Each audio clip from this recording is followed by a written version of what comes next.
Okay, so today I show you how to make kefir. Kefir is one of these fermented milk products which has supposedly a lot of health benefits, and I've been making kefir for the last many years. I think I had my first culture when I was 10 years old, and it's the most simple thing to do, and you can make your own. It's much cheaper and better than any of the things you buy in the store.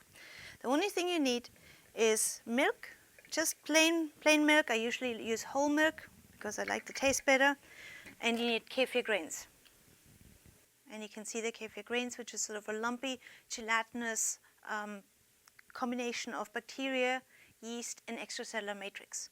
Looks a bit funky, but it's a very happy ecosystem full of bacteria and yeast. And you can get kefir grains either from a friend, or you can come and see me, or you can buy it on Amazon. That's all you need.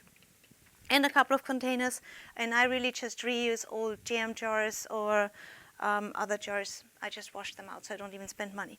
So this is the kefir I made yesterday morning, and you can see it's sort of a little bit solid. And I will strain this, and you can try and see if it tastes.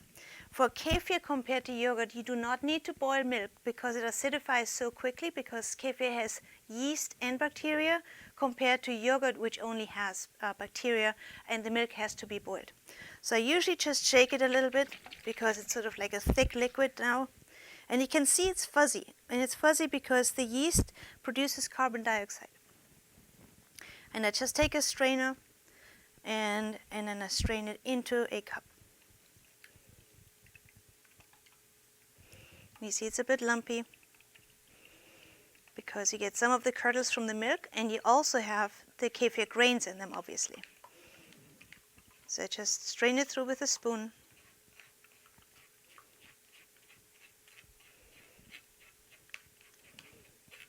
And that's all you need to do. So you see the kefir grains, and they multiply, so they become more and more. You don't want to have too many in there because then it becomes very sour and it separates.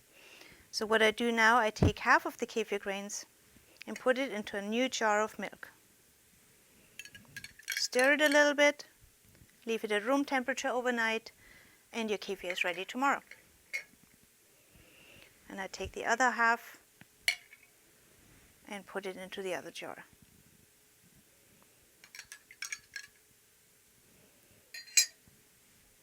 And leave it at room temperature, don't need to boil the milk, and that's pretty much it.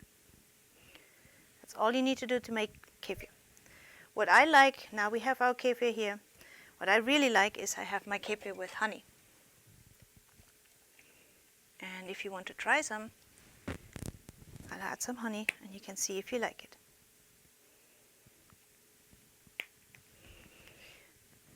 If you have too much kefir, sometimes I produce like a lot more than I can actually drink.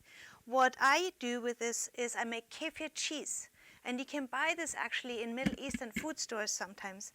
And I have a little device which I got on Amazon, and it's just a strainer and a container. And I just pour my leftover kefir in here, let it sit overnight or 24 hours, and then I take it out and it becomes just thicker. So basically you remove some of the liquid. It's basically like Greek yogurt where it's just a little bit thicker, higher in protein, and you can mix it. It's great. It tastes great with garlic and fresh herbs, and as a spread or as a sauce. So again, very simple, very cheap, and easy to make. A few things to consider. If your kefir smells funny, or if something fuzzy and blue is growing on it, it's contaminated. It doesn't happen very much because kefir acidifies very quickly. I never had problem with contamination. Also, if you have too many grains, it separates. So the solid parts separate from the liquid. And for me, it's too sour. So it's really up to you. The temperature makes a difference. So room temperature in Florida is usually much warmer, so it goes more quickly. If you're in a colder environment, you don't need to you need to incubate it sometimes a little bit longer. But really, that's all you need. You need a strainer, a spoon, a jar, and kefir grains to start with, and that's the whole magic.